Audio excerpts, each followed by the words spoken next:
Bonjour, bonsoir tout le monde, je suis ravie de vous retrouver à nouveau pour donc la vidéo sur Jim Carrey. Suite à son passage lors de la cérémonie des Césars qui a fait beaucoup parler, je me suis dit qu'il était temps de parler de Jim Carrey. Il y a encore des théories sur le clonage, etc. D'autant que Jim Carrey, il est vrai que depuis les années, deuxième moitié des années 2010, il a commencé à balancer sur Hollywood. Du coup, beaucoup pensent qu'en fait, il serait mort et qu'il aurait été remplacé par un sosie ou qu'il aurait été cloné au choix. Donc écoutez, voilà, on va parler de tout ça. Mais avant, je vais quand même vous raconter sa vie, son parcours. Et n'oubliez pas que si vous voulez écouter la chaîne Gossip Gloss lors de vos trajets, il vous suffit de vous abonner sur Spotify, Apple Podcast, Deezer et encore bien d'autres, je vous les mets là sur le côté. La chaîne est aussi en version podcast, je vous le rappelle. Mais avant de démarrer la vidéo, je tiens à remercier mon partenaire du jour, Jones Journey. Comment vous dire que j'étais trop ravie qu'il m'ait contacté parce que je joue à ce jeu depuis des années. Ceux qui m'ont connu à mon ancien travail savent, c'est un jeu d'objets cachés sous forme d'enquêtes et d'énigmes qui se déroule dans les années 20. Vous incarnez June Parker, qui est une détective amateur, et en fait sa sœur et son beau-frère ont été tués, et elle va donc aider sa nièce à retrouver le coupable. Et pour ce faire, on a à chaque fois des tableaux où on doit justement récolter des indices, donc ce sont les fameux objets cachés. Chaque scène, vous les faites plusieurs fois parce qu'à chaque fois il y a encore d'autres objets qui sont rajoutés. Après, vous passez au niveau supérieur, vous obtenez des sous, des récompenses, vous avancez aussi dans l'histoire, et il y a des scènes où il y a des dialogues de personnages, donc il y a des rebondissements, des révélations. Les scènes en elles-mêmes, ça fait vraiment bien années 20, il y a même une petite musique que je trouve très apaisante.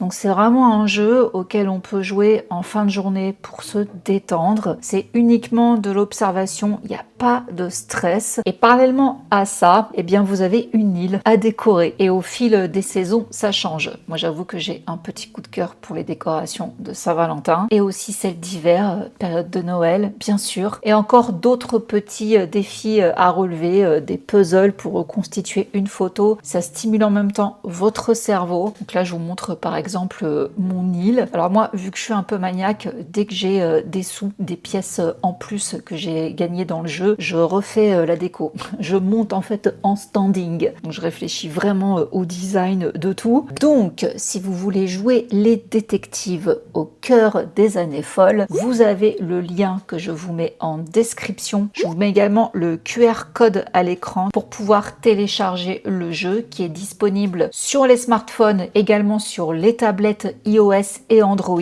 même sur PC. Et ça n'est pas tout, je vous offre aussi la possibilité de pouvoir remporter un iPhone 17 grâce à un autre lien de participation que je vous mets aussi dans la barre d'infos. Et pour participer, c'est pas compliqué, vous avez juste une capture d'écran à faire de votre île. Naturellement, c'est l'île avec le plus joli décor qui remportera l'iPhone 17 ou un prix équivalent de 1000 €. J'espère vraiment que ça vous fait plaisir. Moi, en tout cas, je suis trop contente de vous parler de ce jeu que j'affectionne tout particulièrement et de pouvoir vous faire profiter donc d'un prix pareil. Merci Jones Journey et c'est parti avec la vidéo du jour. Alors, James Eugene Carrey, Jim, est né le 17 janvier 1972 dans la ville de Newmarket en Ontario, au Canada. Déjà là, j'en ai appris une bonne, je savais même pas qu'il était canadien. Il était le plus jeune de 4 enfants. Sa mère, Kathleen, était mère au foyer et son père, Percy, était saxophoniste et comptable. Sa mère souffrait de problèmes de santé chroniques et son père avait du mal à subvenir aux besoins de la famille. C'était très compliqué son enfance. Du coup, pour faire face au stress,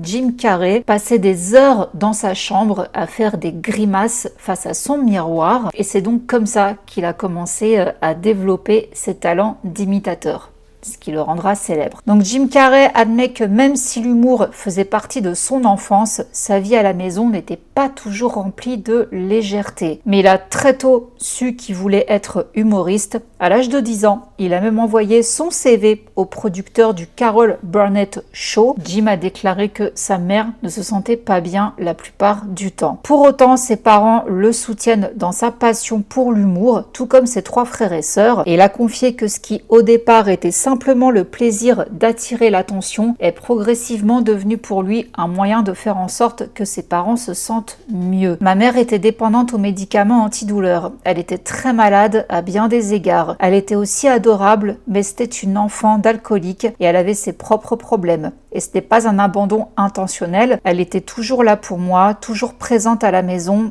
mais quand on est sous l'effet dentalgique, c'est une forme d'abandon. Je suppose que nous sommes tous abandonnés d'une certaine manière, chacun de nous, d'une façon ou d'une autre, par quelque chose ou par quelqu'un, et cela façonne la croyance que nous avons sur nous-mêmes. Il a également confié qu'il avait eu de mauvaises fréquentations pendant son adolescence, ce qui l'a conduit à des bagarres, un déclin scolaire et à une forme de ressentiment personnel constant. Du coup, il blâmait tout le monde, surtout après que son père a eu du mal à trouver un travail stable et valorisant. Il explique que sa famille avait finalement quitté leur ville natale à bord d'un van Volkswagen, une période qui, paradoxalement, a fini par les rapprocher. Donc son père avait perdu son emploi. La famille a donc quitté Newmarket pour s'installer dans une banlieue de Toronto, et pour aider à joindre les deux bouts, Jim a quitté l'école et accepté un poste de concierge. Il avait 16 ans. Bon, entre-temps, ils avaient aussi perdu la maison, donc voilà, d'où l'histoire du van. Ils ont été contraints de vivre dans une tente à travers le Canada pendant un certain temps, période très difficile qui l'aurait rendu très en colère. Il dit: nous vivions dans des campings ou sur la pelouse de ma sœur à la campagne. Bien sûr, il faisait froid dans la tente, mais d'une manière étrange, c'était une période beaucoup plus heureuse. Donc heureusement, il a choisi après de se tourner vers l'humour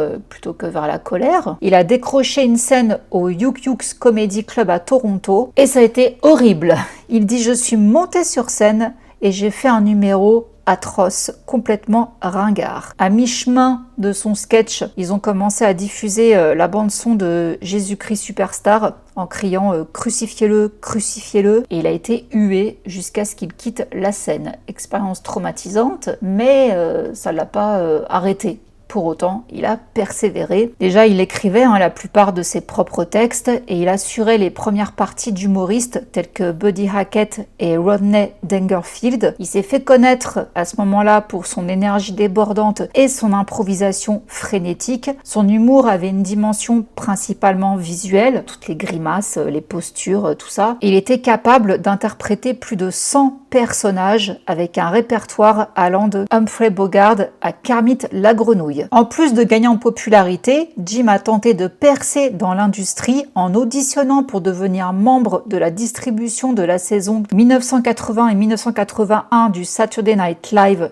de NBC. Malheureusement, il n'a pas été pris. Ensuite, en 83, il a joué dans un téléfilm canadien, Introducing Janet. Et à 19 ans, Jim décide de quitter le Canada pour Hollywood afin de poursuivre sa carrière à la télévision et au cinéma. Et il obtiendra d'ailleurs la double nationalité, donc américaine, en 2004. Donc il va se produire régulièrement, parallèlement au Comedy Store et au Laugh Factory. Il va même décrocher le rôle principal dans une sitcom qui s'appelle The Duck Factory. Malheureusement, ça ne tiendra qu'une saison. Donc on est en 84, là il fait ses débuts au cinéma avec Finders Keepers avant de décrocher un rôle principal dans le film Once Bitten en 85. Critique négative, c'était pas des chefs-d'œuvre. Il décide d'auditionner à nouveau pour le Saturday Night Live. C'est un genre de passeport, vous passez par là, vous gagnez beaucoup en visibilité. Forcément. Donc là, c'était pour la saison 85-86. Là, il a 23 ans, mais encore une fois, il n'est pas pris. Et sera encore pas pris l'année suivante. Donc 3 rejets. Là, après, c'est bon. Côté vie perso, on arrive en 87. Il épouse Melissa Womer, qu'il a rencontrée l'année précédente au Comedy Store, où elle aussi, elle travaillait. Et la même année, ils ont une fille, Jen Erin Carey, qui naîtra donc le 6 septembre 87. Ensuite, on le voit encore sur grand écran. Il incarne un extraterrestre intergalactique nommé Whiplock dans la comédie Earth Girls Are Easy en 88. Et l'acteur et humoriste Damon Wayans, eh bien, il jouait un rôle secondaire dans ce film. Du coup, forcément, lui et Jim, ils se sont rencontrés. Ils ont bien accroché, ils sont même devenus amis. Du coup, Damon, il a parlé de Jim à son frère. Vous savez que les Wayans, c'est toute une fratrie qui bosse dans l'industrie. Donc, il a parlé de Jim à son frère Keenan, qui justement, lui, était en train de développer un concept pour une future émission révolutionnaire, qui sont en fait des sketchs comiques qui s'appellent In Living Color. Pour ceux qui connaissent. Pour l'instant, c'est que en phase de projet. Entre-temps, Jim Carrey fait son premier spectacle télévisé, Jim Carrey Unnatural Act, en 91, où il reçoit d'excellentes critiques. Et du coup, après, il se retrouve dans In Living Color. Mais ça s'est arrêté en 94. Du coup, Jim Carrey décide de se consacrer pleinement au cinéma. Alors, il va enchaîner tout de suite avec un succès. Ace Ventura, Pet Detective, qui rapporte 107 millions de dollars dans le monde. Suivra Dumb and Dumber, triomphe commercial, plus de 247 millions de dollars pour un budget de seulement 17 millions. C'est énorme. Malheureusement, entre-temps, il a divorcé. Du coup, il épouse en 85 Lauren Holly, qu'il a rencontrée justement sur le tournage de Dumb and Dumber, mais pas pour longtemps. 2 ans plus tard, ils vont divorcer. Et là, naturellement, vient The Mask, un des films cultes de mon enfance. Il aura sa première nomination aux Golden Globes. D'ailleurs, c'est assez marrant parce que finalement, il a remporté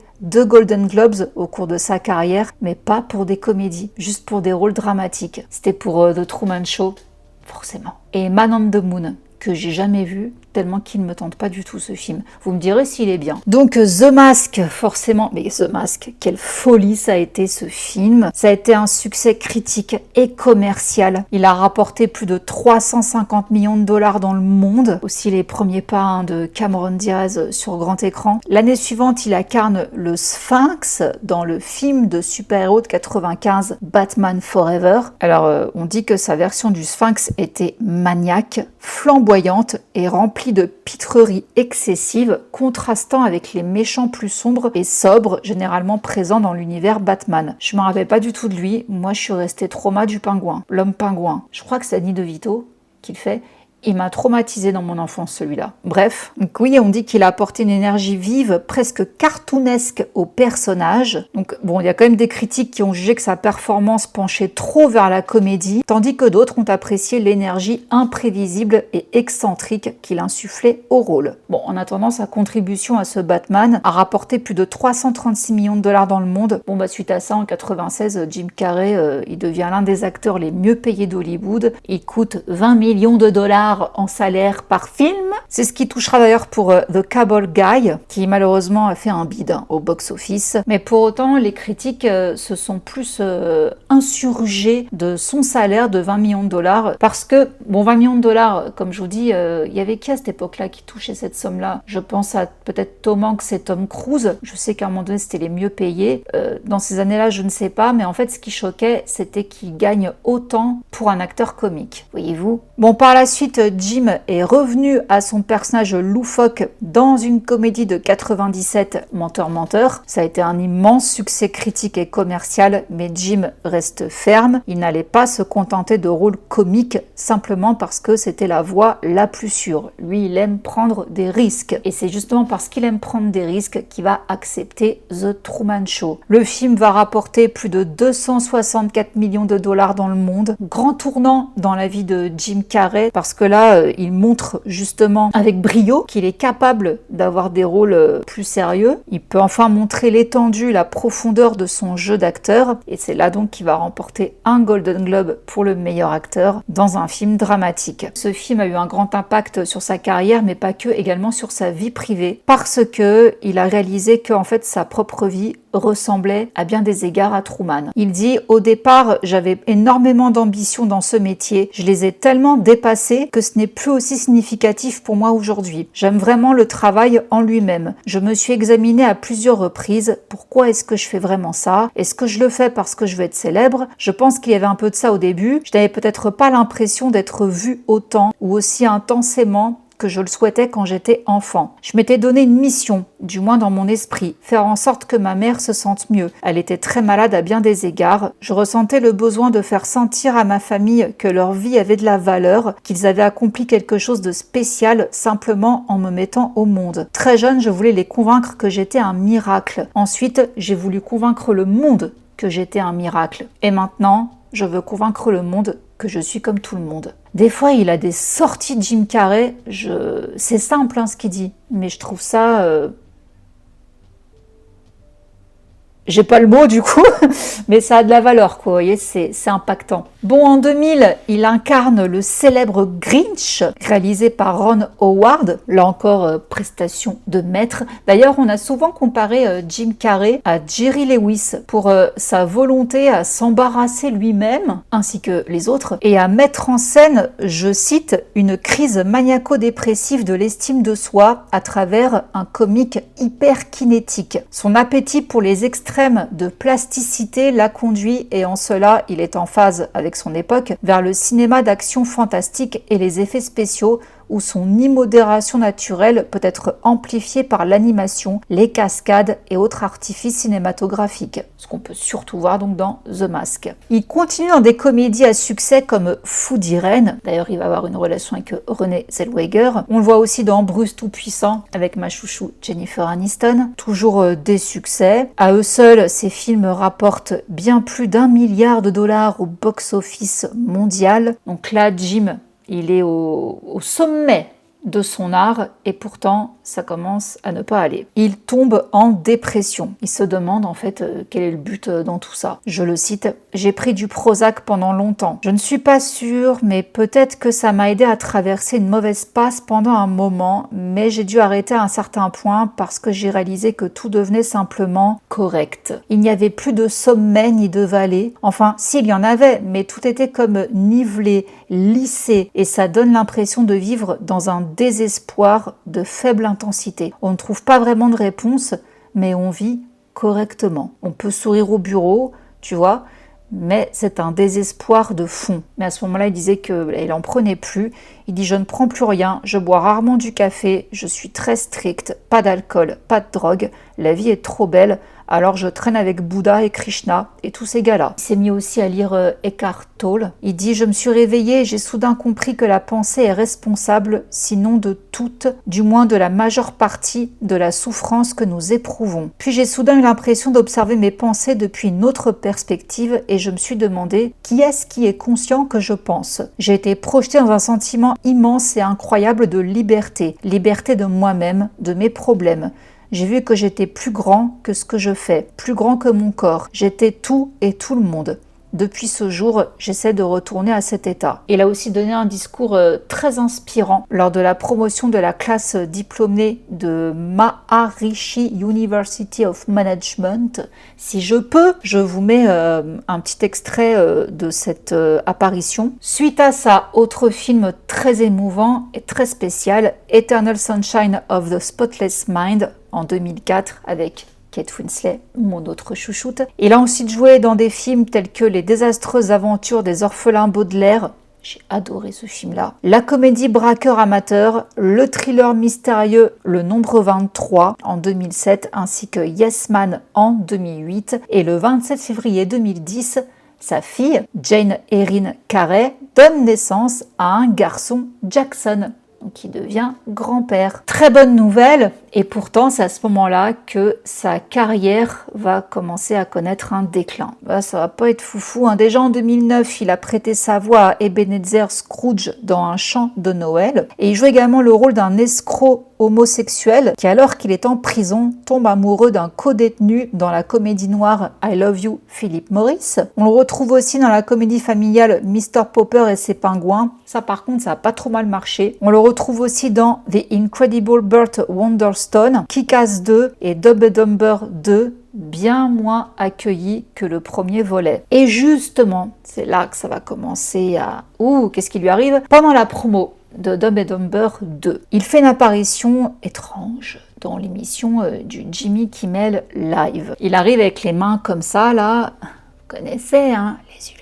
parti. Et il tire la langue et commence à avoir un discours en mode non mais toi aussi de toute façon t'en fais partie, tout le monde en fait partie. Bref, pareil, si je peux, je vous mets un extrait de cette interview, mais pour ceux qui m'écoutent en podcast, je vous traduis. Vous ne savez pas ce que c'est? Vous ne savez pas ce que c'est? Moi non plus. Jimmy Fallon ne sait pas, David Letterman ne sait pas. Aucun des humoristes, personne dans le show business ne sait ce que c'est. Je suis ici ce soir pour lever le voile, pour être le lanceur d'alerte.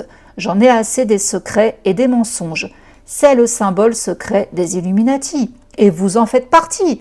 C'est la langue moqueuse universelle. Donc ça, c'est quand il tire la langue entre le triangle. Depuis des années, les animateurs de talk-show, les gens à la télévision, les acteurs de sitcom sont engagés par le gouvernement pour vous détourner de la piste, vous distraire, vous faire rire, vous rendre heureux et docile pour que vous ne sachiez pas ce qui se passe vraiment. Des sources qui étaient présentes sur le plateau ont balancé qu'il n'y avait en réalité aucun rire du public quand Jim Carrey a fait tout ça, alors qu'on entend les rires de disques là. Apparemment, il n'y avait rien. Ça a été ajouté en post-production pour la vidéo mise en ligne sur YouTube. Donc si on enlève les rires, imaginez le blanc, ça devait être quelque chose. Mais il s'est aussi fait remarquer aux Golden Globes en 2016, je vous cite: quand je vais me coucher le soir, je ne suis pas juste un type qui va dormir, je suis Jim Carrey, double lauréat des Golden Globes, allant profiter d'un repos bien mérité, et quand je ne rêve pas de n'importe quoi. Non, je rêve d'être Jim Carrey, triple lauréat des Golden Globes, parce qu'alors je serai suffisant, et je pourrai arrêter cette terrible quête de quelque chose qui, au fond, ne me comblera jamais. Mais ces récompenses sont importantes. Je ne veux pas que vous pensiez que, même si vous faisiez exploser notre système solaire, vous ne pourriez pas nous trouver, ni l'histoire de l'humanité à l'œil nu. Mais de notre point de vue, c'est énorme. Son discours a été jugé très sarcastique. Bon, je pense que c'était complètement voulu. Bon, vous l'aurez compris, il commence à critiquer Hollywood. Et à ce moment-là, il lui tombe un truc horrible sur le coin de la tête. Il y a sa petite amie qui saute la vie. Katrina White. Catriona, ça dépend des articles. Katrina. C'est toute une histoire, donc je fais une parenthèse sur ce sujet parce que c'est très important. Bon, Catriona White, elle était irlandaise et selon les sources, elle n'avait pas la citoyenneté américaine avant son mariage avec Mark Burton en janvier 2013. Alors ce Mark Burton, c'est un caméraman et Catriona White, elle était maquilleuse et ils s'étaient donc rencontrés sur des courts-métrages. Ils étaient toujours mariés au moment où Katrina s'est ôté la vie, mais beaucoup de ses amis ne savaient même pas qu'elle était mariée. En revanche, ses amis savaient qu'elle avait une relation avec Jim Carrey. Donc, du coup, beaucoup pensent qu'en fait, c'était un mariage arrangé pour la carte verte, les papiers, tout ça. Apparemment, d'après des sources, elle aurait rencontré Jim Carrey en 2012, donc 1 an avant qu'elle se marie, et ils auraient eu une relation intermittente. C'est un petit peu flou tout ça. Mais donc, elle a laissé une note quand elle s'est ôté la vie, qui s'adressait directement à Jim Carrey. Elle disait « J'ai passé 3 jours maintenant dans l'incrédulité que tu ne sois pas là. Je pourrais continuer le cœur brisé et essayer de recoller les morceaux. Je pourrais... Je n'ai juste pas la volonté cette fois. Je suis désolée que tu aies eu l'impression que je n'étais pas là pour toi. J'ai essayé de te donner ma meilleure part. » Donc voilà la note qui a été retrouvée.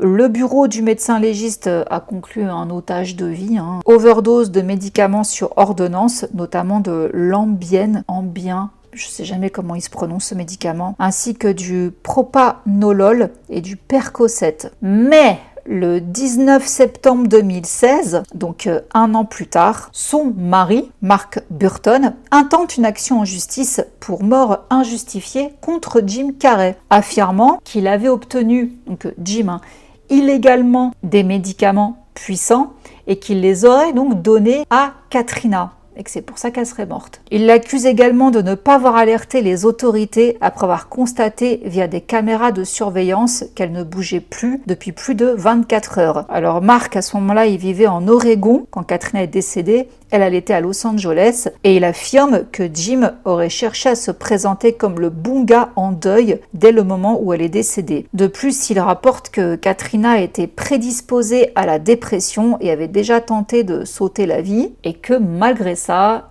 Jim lui a fourni des médicaments mortels. Bon, Jim Carrey a nié ces accusations, il a déclaré « Quelle terrible tragédie !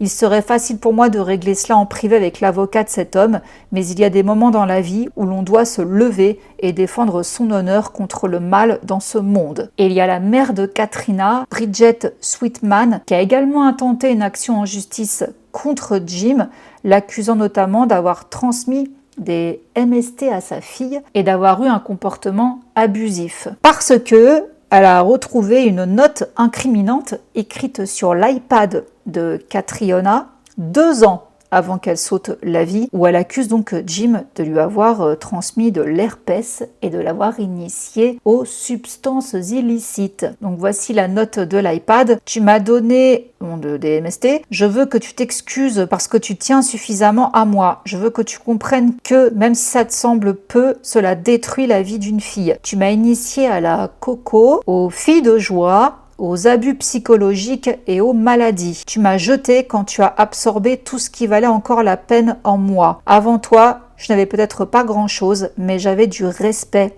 J'étais une personne heureuse. Donc c'est le Daily Mail qui a obtenu cette note. On ne sait pas si elle l'a envoyée à Jim Carrey. Bon, du coup, Jim a déposé une contre-plainte, les accusant l'ex-mari et la mère d'extorsion. Il a décrit Katrina comme une femme belle mais immature et émotionnellement fragilisée, et donc il rejette l'accusation selon laquelle il lui aurait transmis une MST, affirmant qu'elle l'avait contractée avant le début de leur relation. Il admet aussi qu'il aurait versé une somme d'argent non divulguée en 2013 à Katrina afin de l'empêcher de révéler qu'elle avait contracté l'herpès de sa part. Il déclare que son ancienne compagne s'est ôté la vie en 2015 parce qu'elle se sentait coupable d'avoir accepté cet argent. J'ai commis l'erreur il y a 3 ans de céder et de régler de fausses accusations portées contre moi. Oui, donc en gros, il est en train de dire qu'elle voulait l'accuser à tort publiquement de lui avoir filé de l'herpès alors que c'était faux et il avait payé. Bon, pour lui, oui, le mari et la mère, ils veulent juste lui extorquer des millions de dollars et de toute façon, les poursuites ont été abandonnées en 2018. Donc, fin de la bataille judiciaire. C'est compliqué, hein, de savoir le vrai du faux dans cette histoire. Et pour le coup, j'ai aucun avis. Je sais pas du tout quoi penser de tout ça, donc je me prononcerai pas perso. Ensuite, en 2016, il est à l'affiche de The Bad Batch, aux côtés de Keanu Reeves et Jason Momoa, qu'on peut retrouver sur Netflix, et il prend une nouvelle direction avec Dark Crimes, un thriller sombre, et on en arrive donc à l'apparition très remarquée de la Fashion Week de New York en 2017, où il a mis très mal à l'aise la journaliste. Elle disait « Ah, ça va et tout, nanana », et il dit « Non, non, non, ça va très bien, je veux dire, vous savez, tout cela n'a aucun sens ».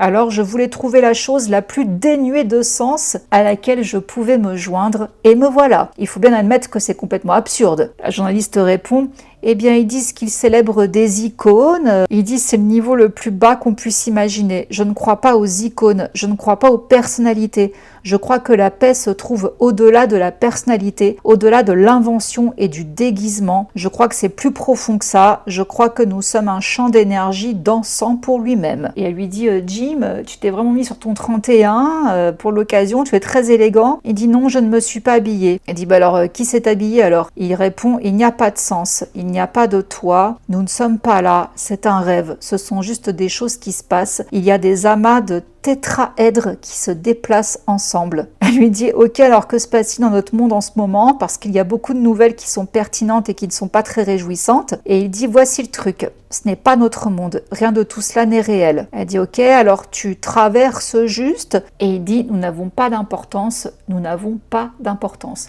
Ouais, c'est perché. Mais en fait, moi, ce que j'avais retenu dans ce qu'il avait dit, c'est que oui, tout le monde est sur son 31 pour la Fashion Week et tout, mais admettons-le, c'est hyper superficiel.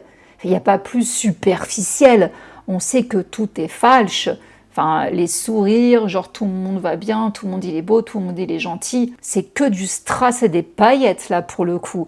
Donc moi j'ai plus interprété comme ça ce qu'il voulait dire. Bon après il a une poussée philosophique et un peu Fazor Gaïa, voilà, où je vais pas jusque là. Mais de dire nous n'avons pas d'importance, nous ne comptons pas. Oui c'est vrai qu'en fait on est peu de choses sur cette terre si on va par là. On est quoi, une poussière? Alors bon bah du coup on a mis en doute sa santé mentale. D'autres pensaient qu'il traversait juste une sorte de mort de l'ego. Et il avait justement dit en interview, ne vous méprenez pas, Jim Carrey est un personnage incroyable et j'ai eu de la chance d'avoir ce rôle. Donc comprenez que là, il considère Jim Carrey comme un rôle. Mais je ne considère plus ça comme moi. Je n'existe pas. Donc vous êtes tous des personnages que j'ai incarnés, y compris Jim Carrey, y compris Joel Barish, y compris tous ces rôles. Ce sont tous des personnages. Jim Carrey était un personnage moins intentionnel, parce que je pensais juste construire quelque chose que les gens aimeraient, mais c'était un personnage. J'ai donc incarné le type libre de tout souci pour que les gens qui me regardent puissent eux-mêmes être libres de leurs préoccupations. En tant qu'acteur, on joue des personnages, et si vous allez assez loin dans ces personnages, vous réalisez que votre propre caractère est en fait assez mince. Vous obtenez soudainement cette séparation et vous vous demandez qui est Jim Carrey? Il n'existe pas vraiment. Il n'y a qu'une manifestation relative de conscient qui apparaît et quelqu'un lui a donné un nom, une religion, une nationalité et il a regroupé tout cela dans quelque chose censé être une personnalité qui en réalité n'existe pas. Rien de tout cela, si on gratte un peu, n'est réel. Par la suite, il va incarner l'animateur populaire d'une émission pour enfants confronté à une tragédie dans la série Killing de 2018 à 2020. Même année 2020, il publie Mémoire floue qu'il coécrit avec la journaliste Dana Vachon. Et la même année, il revient sur grand écran avec la comédie familiale Sonic le film. Il joue le rôle du méchant docteur Ivo Robotnik et il reprendra ce rôle pour les suites en 2022 et 2024. Et en 2022, il apparaît en tant que narrateur de l'album Dawn FM de The Weeknd. Et comme je vous disais, donc, il a fait les 3 Sonic alors qu'à la fin du 2, il avait dit qu'il prendrait sa retraite, donc en 2022. Bon, finalement, il est revenu pour 2024, mais il avait dit « Je sens que c'est quelque chose que vous n'entendrez peut-être jamais dire par une autre célébrité tant que le temps existera. J'ai assez, j'ai fait assez, je suis assez. » Et on en arrive donc à maintenant. Il a reçu le César d'honneur lors de la 51e cérémonie des Césars le 26 février dernier, qui lui a été remis par Michel Gondry. Et là donc, Jim Carrey était-il vraiment présent à l'Olympia pour recevoir son César? Regard caméléon, chirurgie esthétique visible, timidité inhabituelle. Bon. Bonjour. Bonjour. Oh, it's a wonderful feeling.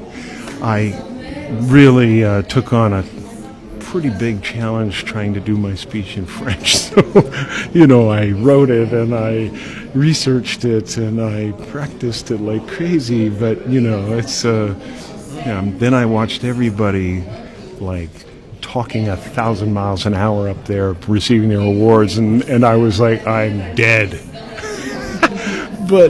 And I made mistakes and I was like a novice.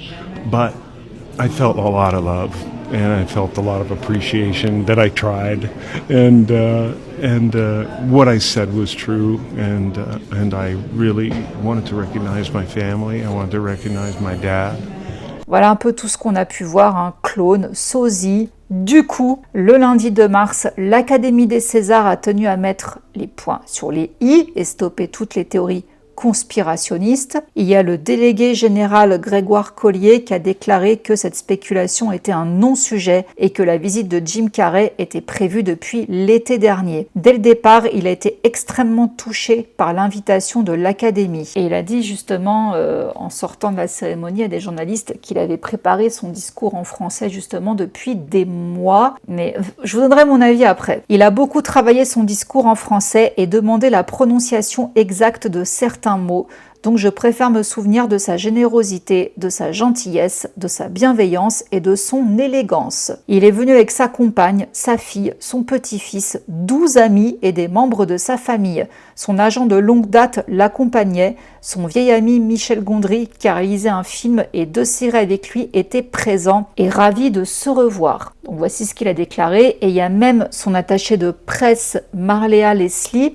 qui a juré à TMZ quelques jours plus tôt que Jim a bien assisté à la cérémonie où il a reçu son César d'honneur. Pour autant, sur les réseaux sociaux, je cite ce qu'on a pu voir, comment on explique le changement de voix, de forme du visage et surtout le changement de couleur des yeux qui est passé de marron à bleu. Ne me dites pas que c'est l'âge, car il n'y a pas 10 ans qui sont écoulés entre la cérémonie et sa dernière interview. Alors il y en a un en plus qui a alimenté la rumeur, c'est Alexis Stone, qui est un artiste drag américain connu pour ses performances et transformations, qui a publié sur Instagram, et à ses 1,4 million de followers, qu'en fait c'était lui.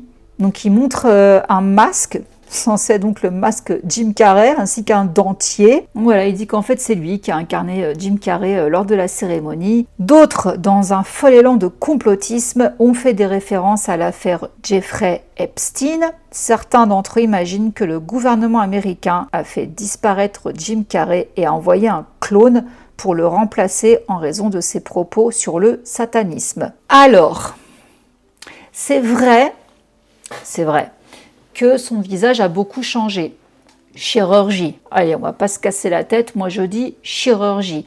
Même si Jim Carrey a dit dans des interviews, il y a quelques années vous me direz, mais il avait dit que jamais il ne ferait ça. Enfin, il n'avait pas dit qu'il ne ferait jamais ça, il a dit qu'il ne comprenait pas ça. Enfin, il dénonçait aussi la chirurgie esthétique des célébrités, tout ça. Donc on peut comprendre qu'il était contre. Et c'est vrai que là, il y a de la chirurgie, donc allez, admettons qu'il a changé d'avis, pression médiatique, pression, je sais pas, de ses agents. Mais c'est bizarre encore une fois parce que il était en train de prendre sa retraite en fait. Il a dit c'est bon, là j'en ai marre. Même s'il a refait un Sonic et tout, peut-être qu'il veut vraiment faire une pause. Donc c'est quand même un peu con, si vous voulez, de faire de la chirurgie maintenant alors qu'il compte se retirer de plus en plus d'Hollywood. Ça n'a pas vraiment de sens. Après, il est vrai que les yeux bleus, c'est bizarre. Mais il y a des lentilles qui existent. Donc c'est vrai que cette chirurgie un peu à la Bogdanov, je l'ai trouvée bizarre. C'est mal fait en fait, c'est mal fait. Là c'est pire que Bradley Cooper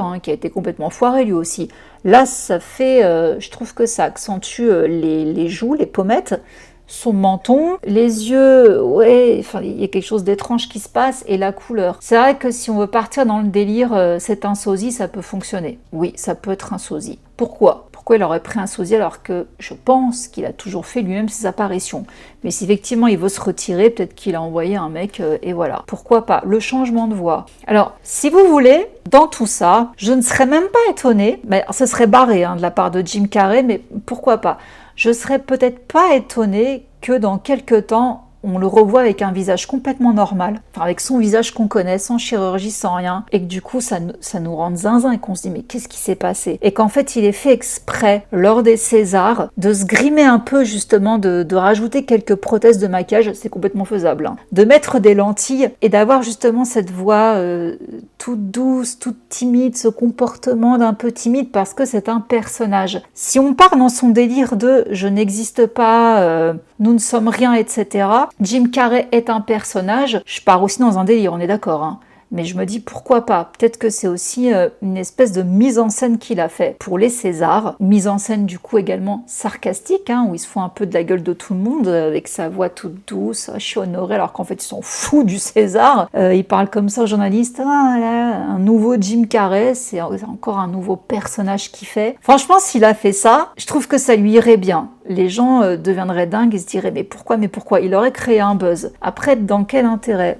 Ouais, je vous dis la moquerie de tout ça, peut-être la moquerie justement de la chirurgie chez les hommes, acteurs de sa tranche d'âge, qu'on voit depuis quelques temps. Pourquoi pas? Peut-être une façon de dénoncer. Ou alors, comme je vous dis, malheureusement, il a succombé à l'appel du bistouri parce que lui-même le voulait, il n'accepte pas de vieillir, ou alors une pression extérieure. Et comme je vous dis, c'est bizarre parce qu'il compte se retirer, donc ça peut pas être une pression du milieu pour qu'il ait des rôles ou je sais pas quoi. Donc je sais pas trop. Moi je me dis allez, chirurgie ratée et lentilles de contact, parce que c'est vrai que ses yeux bleus c'est chelou, c'est pas du tout sa couleur de Dieu. Ou alors il a incarné un personnage et il s'est un peu grimé, légèrement, mais il s'est grimé. Je trouve ça moins loufoque que la théorie du clonage ou que on l'ait tué parce qu'il dénonçait. Oui, effectivement, il dénonçait. C'est vrai que d'imaginer qu'il ait été remplacé parce qu'il commençait à déranger, oui, ça tient. Mais je trouve qu'on part dans la science-fiction là. Et en même temps, vous savez, je crois que j'arrive à une époque où plus rien ne me choquerait. Demain, on me dirait finalement, ouais, le clonage humain, il existe. Je dirais, ah, ok. Je crois que je serais blasée. Parce que je me dirais, ouais, l'humain est assez fou en fait pour faire des trucs comme ça. Pourquoi pas? Avec tout ce qu'on découvre au fur et à mesure. Les théories du complot, moi, si vous voulez, je les ai jamais prises tout à la légère parce qu'on voit au fur et à mesure qu'elles se sont avérées vraies, certaines. Et on disait, ah mais c'est impossible. Finalement, non. Il y avait beaucoup de choses réelles. Donc moi, c'est pour ça que les théories du complot, j'ai jamais craché dessus, parce que je me dis, attention, c'est possible. Même si ça a l'air trop tiré par les cheveux, un jour, on va apprendre qu'en fait, si c'était ça, et on va se dire, merde. Donc, ceci dit, voilà, mon scepticisme ne croit pas au clonage. Moi, je pense que le sosie aussi, c'est possible. Même si tout le monde l'a dit que c'était bien Jim Carrey, tout ça, moi, leurs paroles, pour moi, elles vaut rien. Hein. Ça a pu être un sosie, un body double, qui est venu pour lui, parce qu'il n'avait pas envie de venir. C'est possible. Je sais pas, écoutez, tellement de théories. Donc, je vous laisse me les donner dans les commentaires. Pensez-vous que Jim Carrey a été remplacé par un sosie lors d'événements? Du coup, ça voudrait dire qu'il ne jouera plus, je sais pas. Parce qu'il dérangeait, pensez-vous plutôt qu'il s'est grimé pour se foutre de la gueule de l'industrie encore une fois? Ou pensez-vous effectivement que peut-être théorie de clonage ou que quoi qu'est-ce? Voilà, donnez-moi vos avis dans les commentaires, j'ai hâte de vous lire. Sur ce, moi, je vais m'arrêter là. Si cette vidéo vous a plu, je le demande pas souvent, c'est vrai, mais n'hésitez pas à liker, à commenter, à booster également. Vous avez cette option-là sur les téléphones. Je vous remercie de tout cœur. Avant de vous quitter, je remercie encore June's Journey d'avoir sponsorisé cette vidéo. N'oubliez pas qu'avec le QR code que je vous affiche ici, vous pouvez télécharger le jeu. Vous avez aussi le lien en barre d'infos, ainsi que le lien de participation pour pouvoir remporter un iPhone 17 ou un prix équivalent de 1000 €. N'hésitez surtout pas, je vous fais plein de gros bisous et je vous dis à très vite. Mouah. Bisous, ciao. Undercover on the beat, so twerk it, bitch. Like.